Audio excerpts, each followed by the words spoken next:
Hello and welcome back. Today is Sunday, November 23rd. I have your three best bets for you in the NBA today. As always, if you're new to the channel, welcome to the page. We get a 8-game NBA slate. None of these games are on TV, so if you have NBA League Pass like me, you could be like a sicko and watch a lot of these games on TV, but none of these games are on TV. We get action-packed games starting at noon at prime football time. Miami versus Philly, probably one of the better games on the slate, but one of the games on the slate, I'm being honest, I'm kind of indifferent on. 239 over-under, I think it's at 240 at this current point. This game's going to be high-scoring. This game's going to be a ton of fun. This game, I just have no clue. I don't really like neither of these teams. Neither team has injury reports at this current time. Tyrese Maxey's over-unders at 31 in that game. That's crazy, but man, Maxey, it feels like he could easily do 30-plus points in this game. Philly, they have injuries. No Embiid. We don't know VJ Edgecombe's status. Paul George is going to be playing. They're messing some crazy lineups. And then the Heat, well, we don't know if Norman Powell will be playing. I assume Norman Powell will be playing, but he's injured in this game. So this Miami Heat team with a lot of injuries playing a big game the other day, and they blew out the Bulls. It's not like it was a close game. So last few games, that game, I'm being hands up. Don't really know what's going on in that one, but that game will be a lot of points. So if you get right, I'm picking the right player. Congratulations, you're going to hit the over on there because there's like the Simon Paggio, Lezione. Like, there's a lot of players on this Heat team that are the same kind of player. Like Yami Yaquez, they have like 4 forwards that they all throw out there. But so that game to me, even though it's one of the best games on the slate, one of the highest over-under of the slate, I'm indifferent on it. And then all the other games were from 5 to 7 on tonight. So if it's NBA red zone like NFL red zone is today, you are in for a treat. Brooklyn versus Toronto, 13.5-point favorite for Toronto. They're probably going to easily blow out the Brooklyn Nets because they're tanking like no other. Orlando versus Boston, that game should be a ton of fun. Jaylen Brown versus Franz Wagner, Peyton Pritchard versus Desmond Bane, Tristan Da Silva versus Derek White. That game should actually be pretty good overall. Clippers versus Cavs. That game should be a ton of fun. Kawhi returning from injury. James Harden just dropping a double nickel last night. He has been on fire playing on this Cavs team. The Cleveland is an 8.5-point favorite. No Jared Allen in that game as well. Atlanta versus Utah, 234 over under. Both these teams on back-to-backs yesterday. Atlanta 7.5-point favorite. And we don't really know what Atlanta's injury. Porzingis going to be playing. Okongwu going to be playing. Definitely interesting.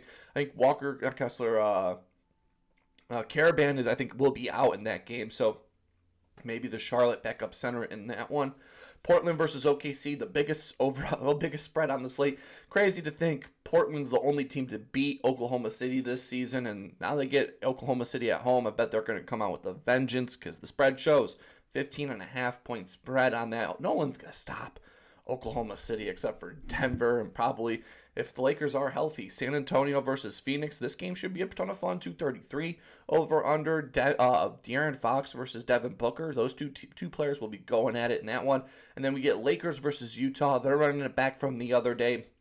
Lakers, we don't really know much injury news. I assume LeBron will be playing in this game, but we don't know how long yet. And the Jazz, been pretty fun team overall. Keontae George, Lauri Markkanen, and Ballin, 249 over under. But the Lakers, 9.5-point spread, and we're not going to get that benefit of the doubt of the NBA play-in like they were a few nights ago. This game's a blowout. I bet they'll pull all the starters late in the game, but interesting 8-game slate starting at noon, ending at 7. Fun day ahead of us. I got 3 brand new plays here that I absolutely love. And before we jump into today's plays, we got to recap yesterday's action and yesterday in the NBA. I'm going 2-1 in best bets. Man, Jeremiah Fears, the name, the funness of saying his name didn't live up to the hype of the funness of him scoring points. He finished the game with 11.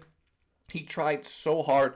It was pretty nice to have a blowout in that game because they allowed Jeremiah Fears and Queen to play late in the game, but he clanked a late game 3 to make it to 14, and then he got his shit blocked late in the game as well. So 2 attempts late in the game to get to 15, got swatted, and he missed it by a mile from beyond the arc. And it was pretty weird. He only took like 1 or 2 threes in the whole game. Thought he would take a few more in the overall matchup. Jalen Brunson, he took care of business. Got a little sweaty late in the game. He was at 27 for the longest time, but he took care of business. And I told you, the Nikola Vucevic, the peaks, the valleys, the peaks and the valleys, and he valleyed beautifully. Over 18, he had a great game. A little foul trouble early on, but he took care of business overall. But I'm not satisfied. We're even on the week here. We have a fun Sunday fun day ahead of us. And let's just jump into it. For my first play of the day, going to be in this Clippers-Cleveland. I'm not touching, like I said, the noon game here. If you guys definitely let me know in the comment section if you guys have a play in that game. But I'm indifferent. I'm going to wait a little longer, maybe later in the day, since I am recording at 8 in the morning. Maybe later once we get more injury news, I'll have a better idea of who I like in that game. But going to the Cleveland versus Clippers matchup here, no Jared Allen. I love this for Evan Mobley, so give me Evan Mobley to go over 19.5 points, coming to minus 118. On DraftKings, an amazing matchup. Clippers allowing the fourth most points to the center position these last 7 games.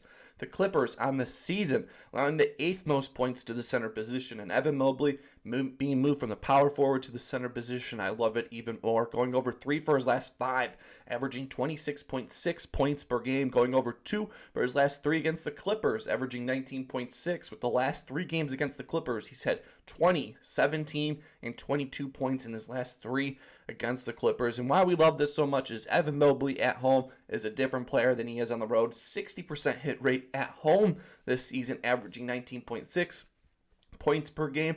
The other day we took his over. I waited because I was seeing if Jared Allen was playing or not. When Evan Mobley plays in that center position, this Cavs team runs up and down the court, leaving a lot of opportunities for Evan Mobley to do, like, I think he loves to do like this little right shoulder bump, and then he likes to finish it at the rim. So with Zubac here, I think he'll do that a lot in this game. He's gone over 2 for his last 3 without Jared Allen in the lineup this season, averaging 21.7 points per game, scoring 29, 14, and then he just had 22 in the most recent matchup where we took the over.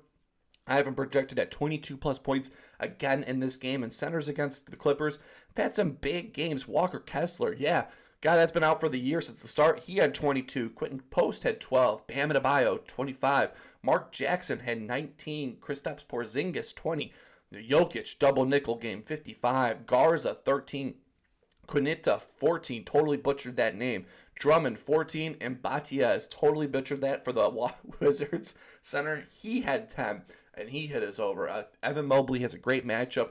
Clippers allowing the 4th most points to the center position. No Jared Allen in this game, so I think Evan Mobley can easily get to 20 plus points. It's going to be Evan Mobley to go over 19.5 points, coming to minus 118 on DraftKings. Over to my second play in this Boston versus Orlando matchup. This game should be a ton of fun.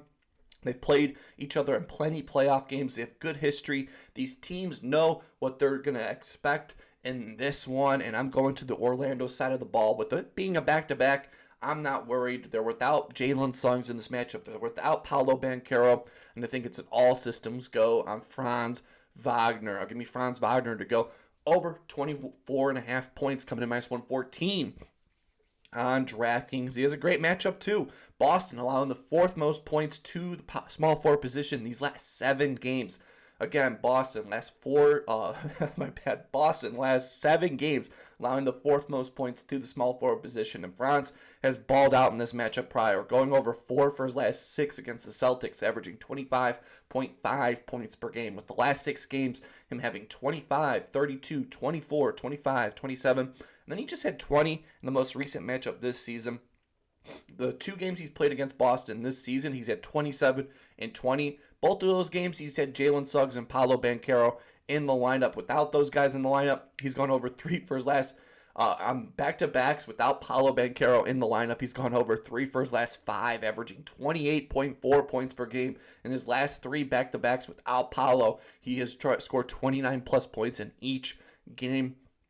Without Jalen Suggs and without Paolo Banchero in the game, he's only played 1 game this season without both of them. He dropped 29 points in that game. He's gone over 3 for his last 5 away games, averaging 24.2 points per game. He's had a good history against the Boston Celtics in the past. Like, again, 25, 32, 24, 25, 27, and then 20 in the most recent game.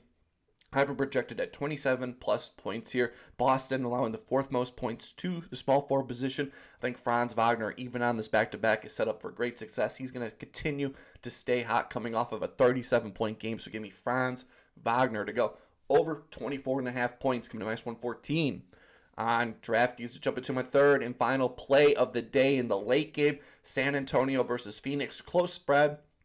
Phoenix 3.5-point favorite. High over-under, 233 over-under for these two teams.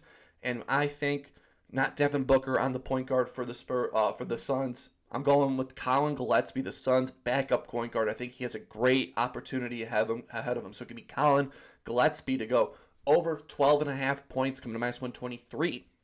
On DraftKings, the Spurs allow the most points and the most threes to the point guard position in these last 7 games. The Spurs on the season allow the most points and the fourth most points to the point guard position. And Collin Gillespie has a history of getting this over against the Spurs. 2 for his last 2. Granted, he's played 3 games against them, but the first time he didn't play. Last 2 games that he's played against the Spurs, he's had 13 and 15 points in those 2. He's gone over 3 for his last 5 games, averaging 13.6 points per game. Last 3 games, he's been on fire, scoring 15, 19, and 20 overall. And his playing time has increased, averaging 25 minutes played per game on the season.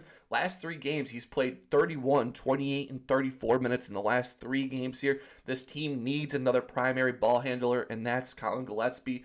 On the season, when Collin plays 25-plus minutes in a game, he gets the over 78% of the time, averaging 13.6 points per game. If he plays 28 minutes in a game, he gets the over 100% of the time on the season. When he plays 28 minutes, 100% of the time on the season, averaging 16 points per game. So if he just continues to play this uptick of minutes like he has these last 3 games, 100% hit rate on this number. And point guards have had some massive games against the Spurs. Nickeil Alexander-Walker just had 38. Dennis Schroeder just had 22. Curry, 49, 46. Trey Jones, 20. Jeremiah Fears, 18. Reed Shepherd, 16 off the bench.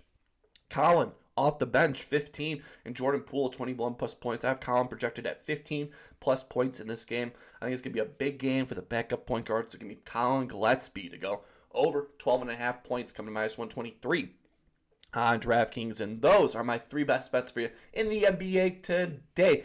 Happy Sunday, fun day. Going with Collin Gillespie over 12.5 points. Franz Wagner over 24.5 points. And Evan Mobley to kick off our day over 19.5 points. I think all 3 are on DraftKings. Let me know down below. What's your best bet in this Sunday fun day? Could be in the NFL. Could be in the NBA. I love tailing you guys in the comment section no matter what. Hopefully you guys are having a wonderful day. Keep on smiling. And I will see you in the next one.